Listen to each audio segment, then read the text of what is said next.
እኔ የምልህ ናቸው መች ነው ግን ስፖርት ስትሰራ ማይ የስፖርት ዘገባ ከሰማይ በቃኝ። ጸብ ሲነሳ በጆሮ ልትጣላ ነው? አንተ ለድብድብ ነው እንዴ ስፖርት የምትሰራው? ኧረ አይደለም ለሲክስ ፓክ ነው እንጂ። ጸብ ሲነሳ በወንድ ልትደባደብ? ይኸውልህ ቺክ ለማማለል ዋነኛው መሳሪያ ሲክስ ፓክ። እስኪ አንዴ ቺክ ሆነ አይደል ሲክስ ፓክን ብልጭ አድርግላት። ጠብ ነው የምትለው። እስኪ እናያለን። ቆይ ወሬ መስማት ቺክ ለማስመጥ ይጠቅማል እንዴ? አዳማጭ ያደርጋል። ሴቶች ደግሞ የሚሰማቸው ነው እንዲወዳሉ። ኧረ እንደውም እንደዚህ ጋታም ወንድ የሚደብራቸው ነገር የለም።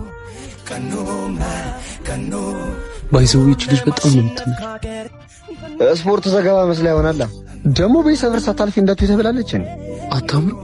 ጆሮ ሲያይኮ ለጉድ ነው። በደንብ አንተ ስማት እሺ። ወዴት ነው ልስማት? በቃ ነገሪ ምኑ ያልገባሽማ አትምሰኝ። የምር አልገባኝም። እዚህ ሰፈር በየቀኑ የምትመላለሽ ሆኔ ማናገር ፈልገሽ እንደሆነ እኮ ግልጽ ነው። ጥሩ ምኞት ነው። ነገሪኛ ሆ አፈቅርሃለሁ ማለት ይሄን ያህል የሚያስፈራ ነገር እኮ አይደለም። በእርግጥ በዚህ ሰፈር የምመላለሰው የሆነ ሰው ማናገር ፈልጌ ነው። መች አጣሁት? አፍቅሬም ነው እኮ። ግን አንተን አይደለም። እና ማንን ነው? እሱን ልጅ ሄኖክን ታውቀዋለህ? ጓደኛዬ ነው።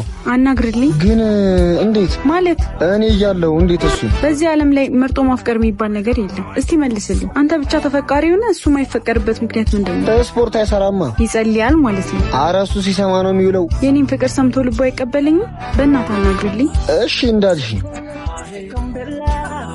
ሄናቻ አንተ ነው የምትፈልገው?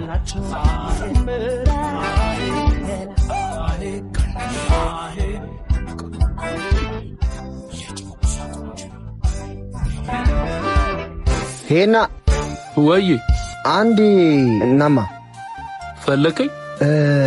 በብዛት የምትሰማው ስፖርት ዘገባ የማንን ነው? ምን ነው ሲክስ ፓክ አልሰራም? እሱማ በጆሮ ተበላው እኮ። የማንን ነው እስኪ ንገረኝ። ያገኘውን አዳምጥ። አትነግረኝም? እንዳልፈቀር ነው አይደል? የፍቅር ይልቃልን ሰማሽ?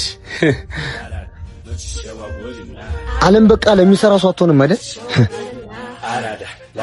ቲያትር ኦፍ ድሪምስ ኦልድ ትራፎርድ።